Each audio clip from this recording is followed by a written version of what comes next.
For 1,000 years, kings and queens of Europe had absolute power. But absolute power corrupts absolutely. Greed, revenge, sex, madness, witchcraft, murder. Every monarch had their royal secrets.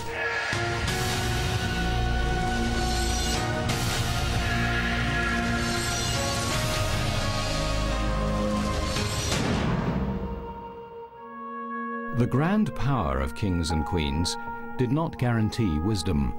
Over the ages, many monarchs were complete fools, and when blundering fools reigned, nations paid the price. Scottish James IV fell under the spell of a bogus wizard. Foolish Charles VI of Austria left his daughter a bankrupt empire. And Queen Adelaide of Sicily was the victim of a royal swindler. They all committed idiotic acts of folly.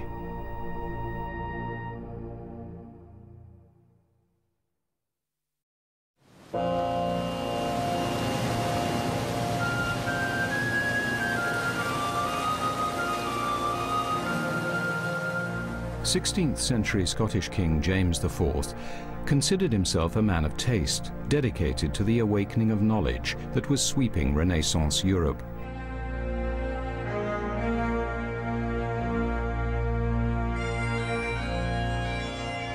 He spared no expense, trying to make his court a cultural center of the new age. Unfortunately, James turned out to be a pretentious spendthrift and was soon to be taken for a fool. Nothing was too expensive to create the image James wanted. To celebrate his marriage, the king gave every member of his court expensive new clothes.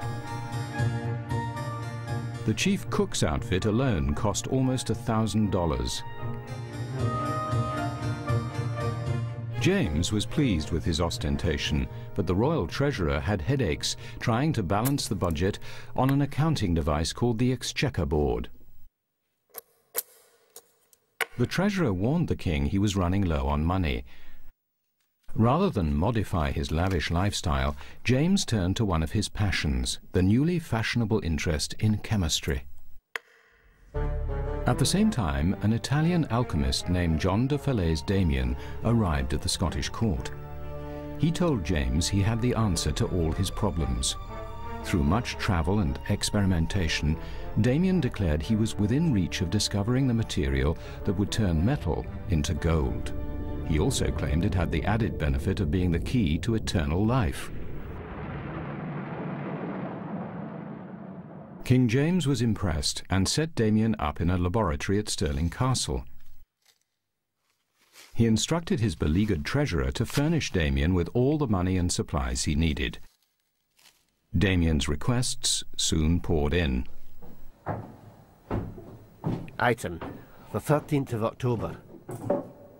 For a skin of wine to make the quintessence, £6. Besides wine, Damien also asked for borax, quicksilver, and, most importantly, large quantities of aqua vita, more commonly known as whiskey. Consulting ancient texts, Damien mixed and blended and heated and cooled the ingredients. But the magical potion eluded him. The Italian alchemist couldn't produce the quintessence. The king wasn't bothered, for he enjoyed the charming Damien as a companion. Ignoring his quest for the magic potion, Damien spent much of his time playing cards with the king. The king, however, was not a good card player. Item, that night £6 and 12 shillings to play cards with the alchemist Damien. Members of the royal court began to complain about Damien. Rather than making the king rich, he was taking James's money at every opportunity. And Damien still couldn't come up with the potion to turn metal into gold. As Damien's confidence grew, his greed became outrageous. He constantly borrowed money from James and never bothered to repay the loans. the king's weary treasurer had to record, "Item, lent by the king's command to the alchemist Damien, and cannot be gotten from him. £33 6 and 8 pence.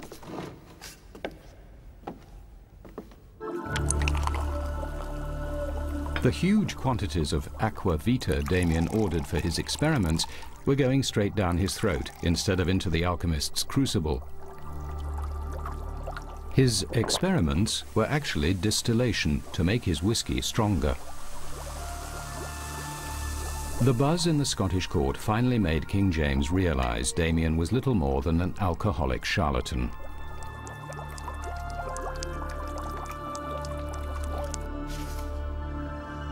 The king ordered his treasurer to cut off Damien's payments. With his fortunes at their lowest ebb, Damien insisted on one last chance to prove his magic powers. He confidently announced that he could fly. He would prove it by flying from Stirling Castle to Paris the following Sunday. When the great day dawned, a crowd of eager spectators gathered to witness the world's first manned flight. Meanwhile, Damien was in his laboratory, gluing feathers on his flying machine and fortifying himself for the coming ordeal.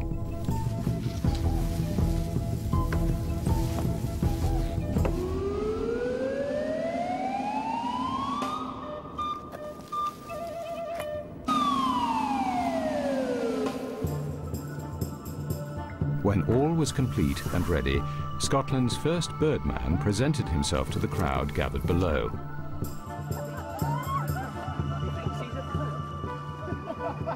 He began to flap his wings, faster and faster.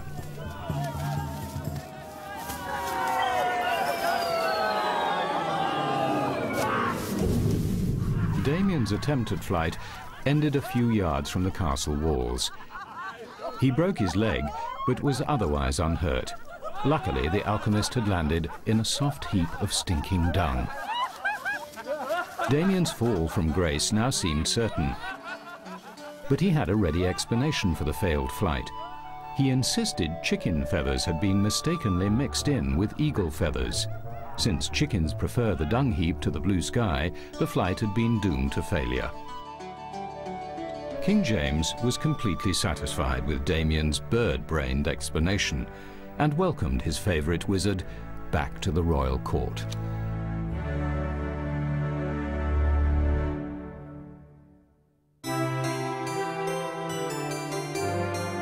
James of Scotland's weakness for the alcoholic alchemist cost his kingdom a fortune. But the misguided rule of Charles VI of Austria nearly cost his kingdom much more: its very existence. From the start of Charles's reign, he showed little sign of being a great ruler. Instead, he led his nation inexorably towards total disaster. It all started in 1711, when Charles succeeded his brother Joseph, who at the age of 33 died suddenly of smallpox. Joseph had left no heir, so the throne and the burden of continuing the royal line passed to his brother Charles. Charles was 26 years old and had just married a 16-year-old girl, so his hopes were high of producing a male heir to the throne. To the rest of the world, Austria was a rich and mighty empire ruled by the most powerful family in Europe, the Habsburgs. And rich and mighty is how the pious and pompous Charles chose to see his empire too.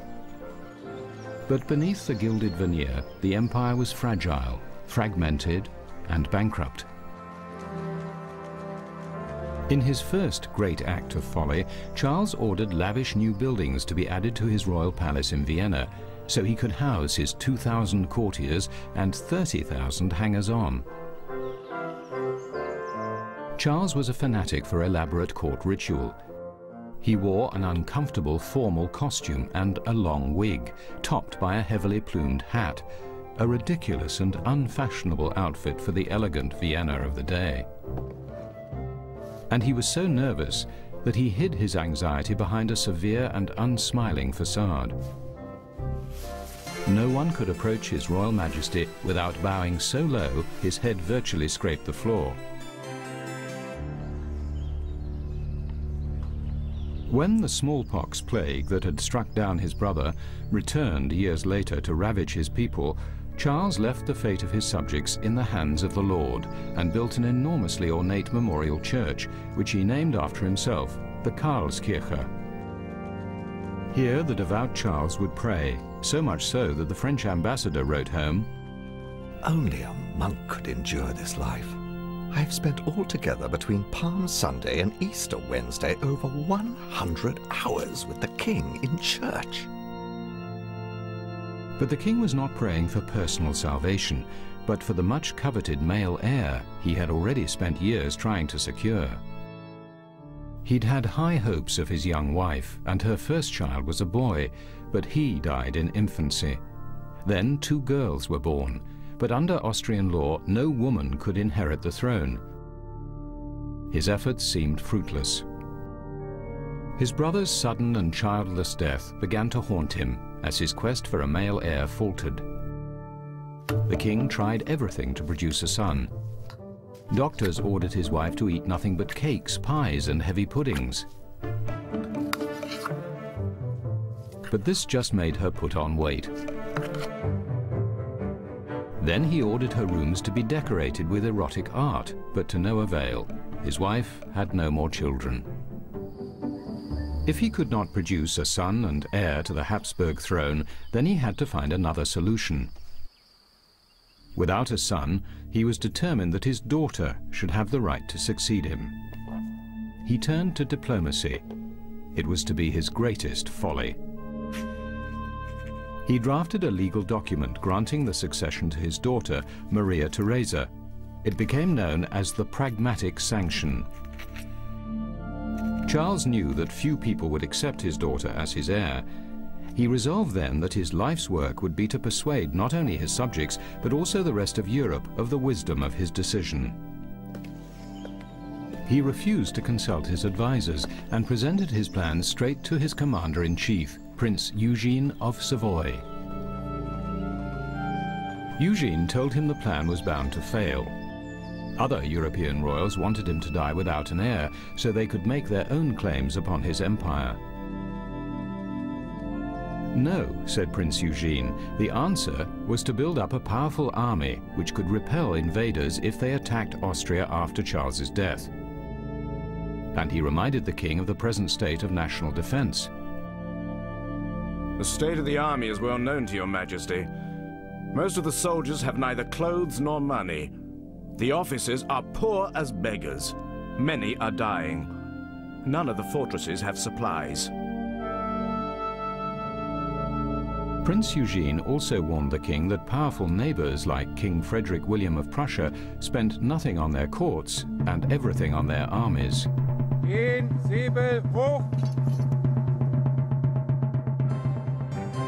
But Charles much preferred to see the royal horses prance and dance in his famous Spanish riding school and to house them in a real Renaissance palace than to have them practicing maneuvers on the battlefield like the Prussians.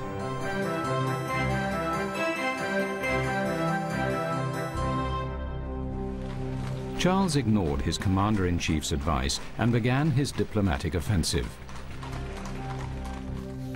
His first task, to persuade the members of the Habsburg Empire to accept his daughter as heir, was achieved with surprisingly little struggle. But it was won at a price. He agreed to reduce taxes, which began emptying a treasury already dangerously depleted by his extravagant building plans. Persuading the rest of Europe to follow suit proved a more daunting task. Charles was to dedicate the next 25 years of his reign to touring Europe, beseeching all his fellow monarchs to accept his daughter, Maria Theresa, as his legitimate heir. In return, he was asked for cash, for land, for concessions, and Austria's support in rival disputes. The more signatures he got, the more he had to pay out, ruining the already overtaxed royal treasury. And the more signatures he got, the clearer it was to his rivals that the Austrian Empire was growing weaker.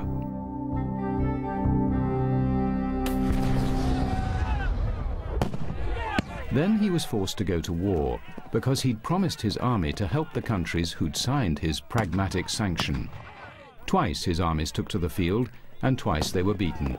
They were in such poor shape. The royal coffers were emptying faster than they could be filled.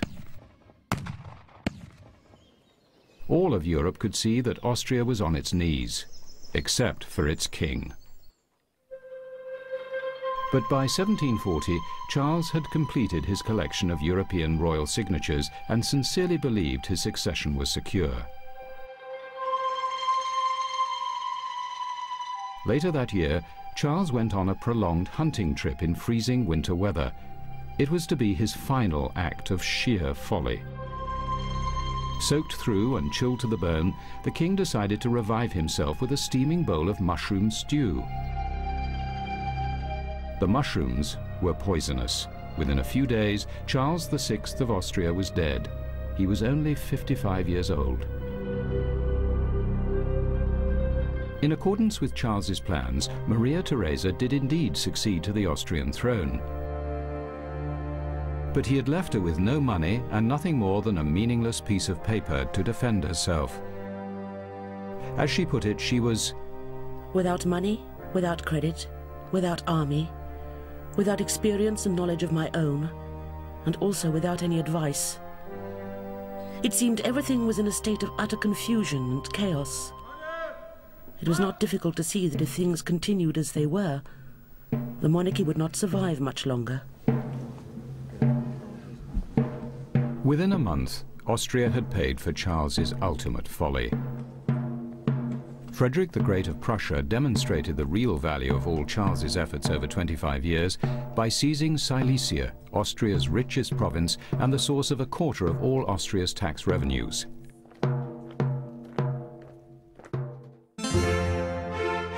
Queen Maria Theresa showed more sense than her father, and fate was kinder to her.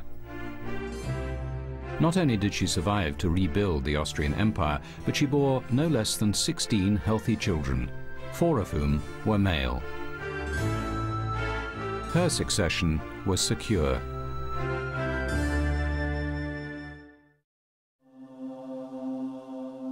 Austrian Queen Maria Theresa managed to survive her father's follies, but in 11th century Sicily, another queen made one foolish decision that ruined her life. This is the tomb of Adelaide, Countess of Sicily.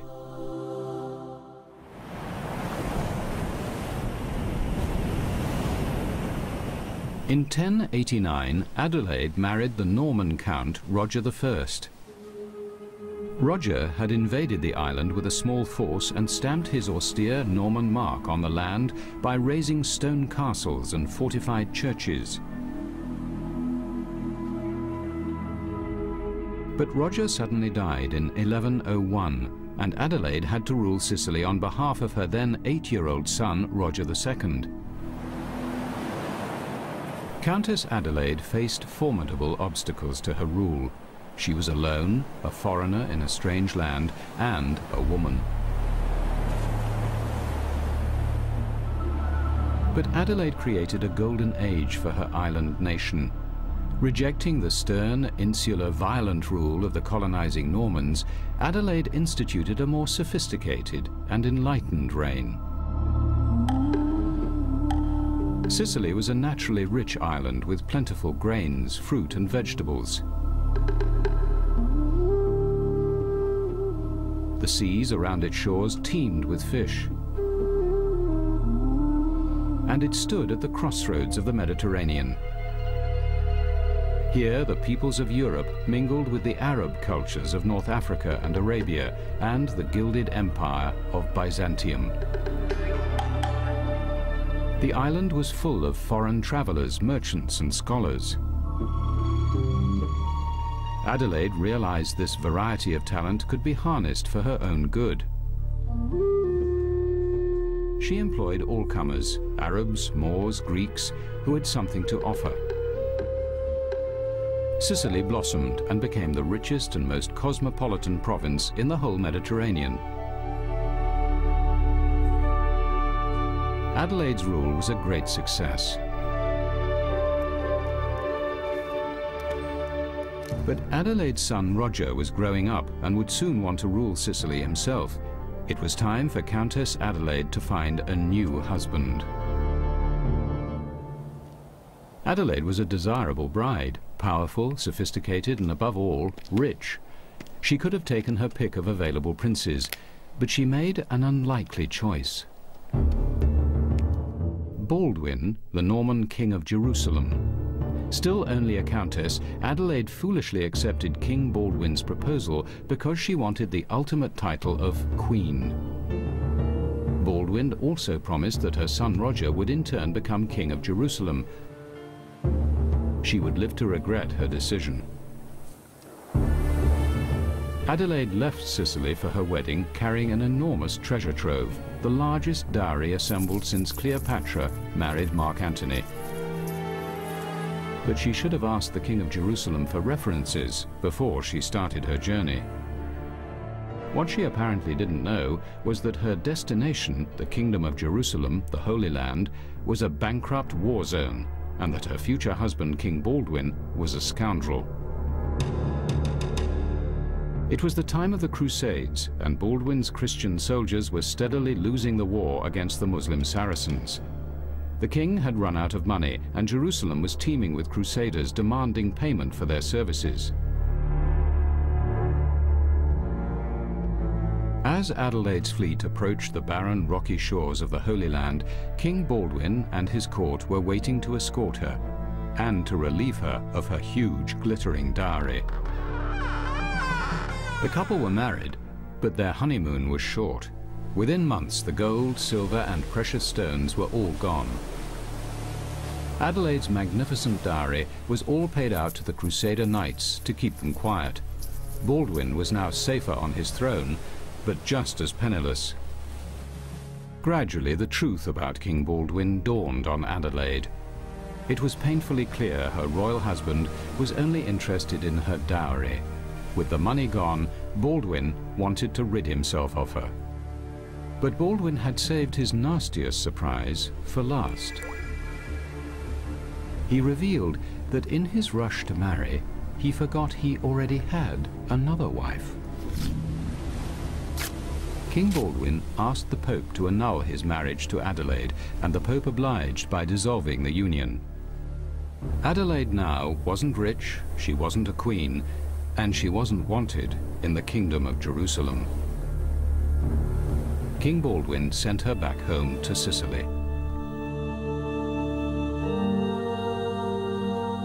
Ruined and deceived by a bankrupt bigamist, there was little left for Adelaide to do but pray fervently for revenge.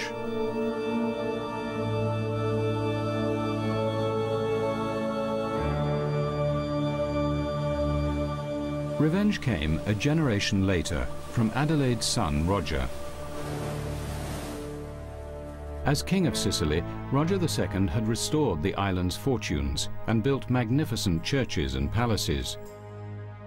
Wielding his royal power, Roger prohibited crusaders from stopping in Sicily on their way to defend King Baldwin and the Holy Land. Baldwin began losing his army, and a few years later, Jerusalem fell to the Muslims. Baldwin's kingdom was no more. As for Adelaide, she died alone and was buried here in a tiny Sicilian village, never knowing her son's vengeance would be so thorough and so sweet.